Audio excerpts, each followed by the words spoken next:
Hello, my name is Megan Negus, and I would like to talk to you guys today about the effects of texting on teen literacy. We are living in the future. In the span of 18 years, technology has changed and developed to make our lives a little bit easier. One of the most notable inventions has to be the phone. Through this device, we can access the internet, take pictures, and most notably, send text messages to our friends. Texting is such an influential part of society that, according to Pew Research Center, 95% of the USA's population owns a cell phone, while 77% own a smartphone. I am 20 years old, but when I was a teenager, I remember using my cell phone to text my friends, sometimes people I barely knew.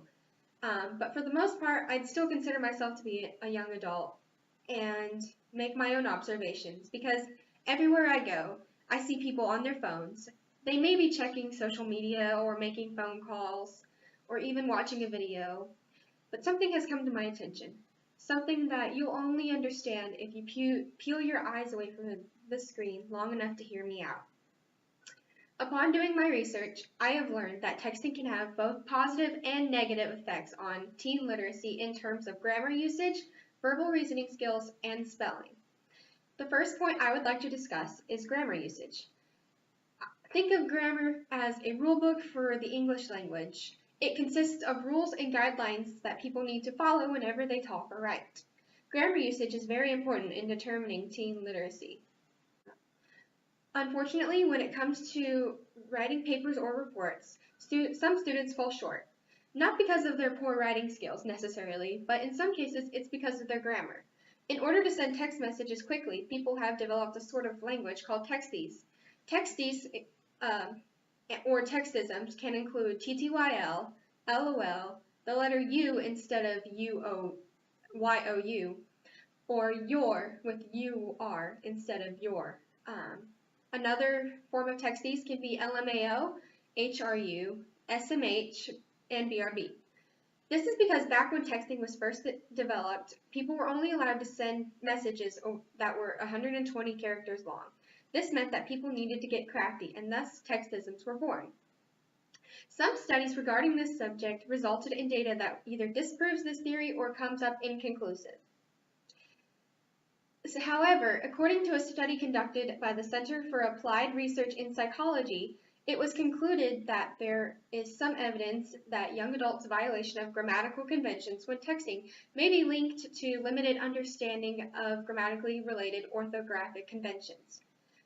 It was proved in other studies that grammatical errors made in papers by teens was not directly related to their knowledge of grammar usage. It was more or less due to the proper inability to switch from textisms to proper English language. But despite the inconclusiveness of negative impacts of grammar, multiple studies have shown that texting can have some positive effects on teen literacy. In a study conducted by Elma Blom and 4 other researchers, textisms can be seen as another language, and those who use it can be considered bilingual, knowing when to switch to that language and when it isn't appropriate to switch to that language. In the same study, it was recorded that through texting, students learn to sort of decode the meanings behind these textisms because of the abbreviations, omits, and short messages. In turn, this increases their verbal reasoning skills. As I have previously stated, there are some studies concluding that grammatical errors may not be linked to a student's understanding of its rules. I think it's easy to say that even people who are bilingual tend to mistake some words for others and misuse proper grammar issues due to the fact that they forget to switch to the language. The same can be compared when it comes to textisms. Along with verbal reasoning skills and reading skills, texting can also impact a teen's spelling abilities. It is commonly understood that because of the way textisms are used, that some teens don't know how to spell words, but that's not necessarily the case. In a majority of studies, children's use of textese and their spelling and literacy abilities were found to be positively related. On the other hand, while some studies point to texting having little to no effect on spelling, some studies suggest that spelling errors from textese can be imprinted in our brains and carry over to our writing abilities. Contradicting to the popular belief that texting can have negative effects on teen literacy, most studies have proved the opposite. Texting can improve verbal reasoning skills and spelling, despite the fact that it has negative effects on grammar usage. There are both positive and negative effects from texting on teen literacy. We send and receive thousands of text messages every day, and with the evidence I presented to you, I will leave you to come to your own conclusions.